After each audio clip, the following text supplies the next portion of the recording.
ஜெர்மனியில் சோஸ்டிஸ் சம வாய்ப்புகள் மற்றும் ஒருங்கிணைப்புக்கான குழுவின் புதிய தலைவராக ஈழத்தமிழரான கௌசிக் சசிமோகன் தேர்ந்தெடுக்கப்பட்டுள்ளார். முன்னர் ஒருங்கிணைப்பு கவுன்சிலாக இருந்த இந்த குழு புலம்பெயர்ந்த பின்னணியை கொண்ட மற்றும் கொண்டிராத குடிமக்களை ஒன்றிணைப்பதை நோக்கமாக கொண்டுள்ளது. குழுவின் மூலம் நடைமுறை ஒருங்கிணைப்பு, குழுப்பணி மற்றும் அனைத்து குடியிருப்பாளர்களுக்கும் சம வாய்ப்புகளை உருவாக்குவது ஆகிய நடவடிக்கைகளை சசிமோகன் வலியுறுத்துகிறார்.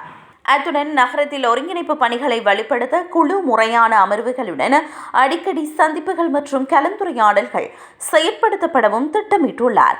5 வருட அனுபவம் கொண்ட சசிமோகன் பல்வேறு பின்னணிகளை சேர்ந்த மக்களை உள்ளடக்கிய குழுவின் உறுப்பினராக இருந்துள்ளார். ஏசிஐ குழு புலம்பெயர்ந்தோருடன் நெருக்கமாக செயற்பட்டு அவர்களை உள்ளூர் சமூகத்துடன் இணைப்பதில் கவனம் செலுத்தும் என அவர் தெரிவித்துள்ளார். அத்துடன் புலம்பெயர்ந்தோர் சங்கங்களால் ஏற்பாடு செய்யப்பட்ட விழாக்கள் மற்றும் நிகழ்வுகளில் கலந்து கொண்டு உறவுகளை உருவாக்கும் திட்டம் இருப்பதாக அவர் குறிப்பிட்டுள்ளார். மேலும் புதிய மற்றும் நீண்டகால புலம்பெயர்ந்தோருக்கு இடையில் ஒரு தொடர்பு பாலமாக செயற்பட இருப்பதாக அவர் சுட்டிக்காட்டினார்.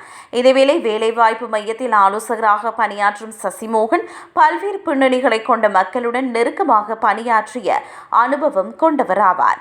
மொழி தடைகள் மற்றும் அதிகாரப்பூர்வ சவால்களை புரிந்து கொண்டு புலம்பெயர்ந்தோருக்கு இலவச ஜெர்மன் மொழி கல்வியை வழங்குதல் மற்றும் அவர்களின் சொந்த கலாச்சாரத்தையும் பராமரிப்பது போலவே ஜெர்மன் கலாச்சாரத்தை ஏற்றுக்கொள்ள ஊக்குவிப்பது ஆகியவை அவரது முக்கிய நோக்கமாகும்.